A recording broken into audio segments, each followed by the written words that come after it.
Okay, and then take you through just how easy it is to build up an agentic workflow task on Deskless on US Tour. So to then start with a couple of data sets pulled on tenders from the UK government.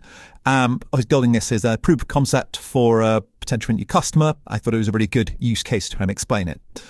So I'll take the good process. What I've got loaded in is a data set of tenders from the last few years from two government APIs. And we'll show you how to build a Deskless workflow off the top. Cool. So I'll open up my agent. I'll assign a new task. I'll pick my data set. Here's all of these tenders. Don't need any parameters for this one. Cool. First off, I'm going to add my first step, which can be an AI step. It's going to run against each row of the data set, and it's going to complete the task for you. We can use the free flow builder for now. We don't need a structured prompt, as I've got built out. Just going to copy paste in. And run a quick test on this. Take a few seconds. Just clear. We're running this against the first row. Go to a double row of data. Get selected. Hub builder. Hit that one. You can take a look at the output here.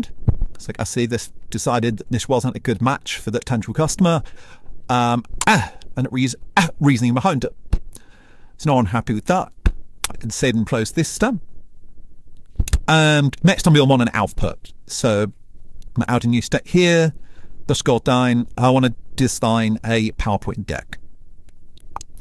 Create me with Glad.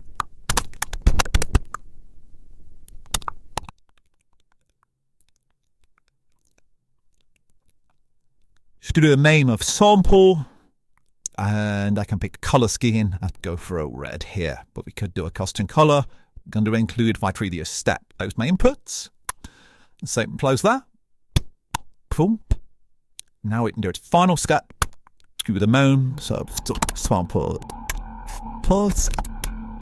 Here we could schedule it, as well as output this back into a data set to use for other purposes in the platform. But for now, we're just going to save. It's going to be my estimate of my credits. And now I can run the task. Plus the task is running. Quick to show you, there's a few places to keep track of the tasks. So we've got a command style view. You can swap back to our agent player view. We can jump into the details around the task. Here you can add schedules, parameters that can be inserted every time you run it. And those parameters can be used on different schedules as well. So for any sorts of tasks, you got a tests run, which will process just a small amount of data just to test out the full process. Storage is where outputs can be linked and found, and we can also reassign this to other agents with different nubs and different contexts, and obviously edit and delete. If I hop in now, I can see that my rows are being processed. I can see the output of any particular row. For example, in this case, why it was a good match for this customer. And this will take a couple of minutes to process through all of the rows of data within the data set, and this will give me a really clear and concise output in a moment. Okay, so now a few minutes later, we've got all of runs completed. I've and matched across everything, all rows. And we can see about my output document. So to take a look at that, I can access it directly here by the storage, and I can do a quick preview. It's taped up with all the thing I selected, but my exec summary, got top matches, a reasoning behind it, my key things,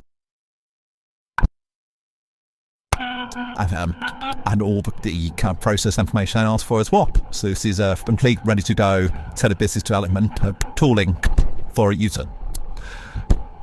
And it can be exported. We can download the PowerPoint. You can share it with the rest of the team in many ways.